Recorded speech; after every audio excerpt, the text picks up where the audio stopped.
चली जा आज फिर से लहरदार झूमर गीत सुनाओ तनी। हमके उम्मीद बा कि रउआ सबके बहुत अच्छा लगी। साथ में लाइक शेयर करत रही जा कि हमरो मनोबल बढ़त रही।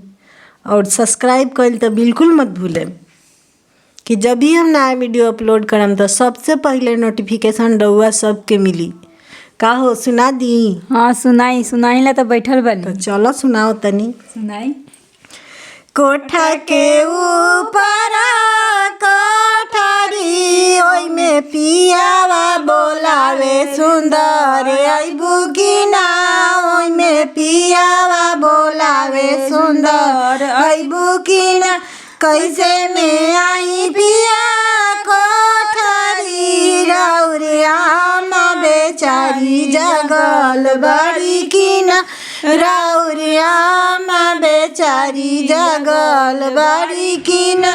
ऐसा न धनिया के बुद्धि दे लक भालाया माँ पापा लगे जाली की ना। भालाया माँ पापा लगे जाली की ना।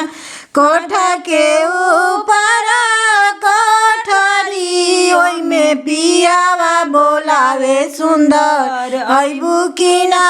ओई में पियावा बोलावे सुंदर अइबू की ना। कैसे में आई पिया कोठरी राउर भाभी बेचारी जगल बारी की ना। राउर भाभी बेचारी जगल बारी की ना। ऐसा ना धनिया के बुद्धि दे लक भाला भाभी भैया लगे जाली की ना। भाला भाभी भैया लगे जाली की ना। कोठा के ऊपर कोठरी ओई में पियावा बोलावे सुंदर अइबू की ना। ओई में पियावा बोलावे सुंदर अइबू की ना।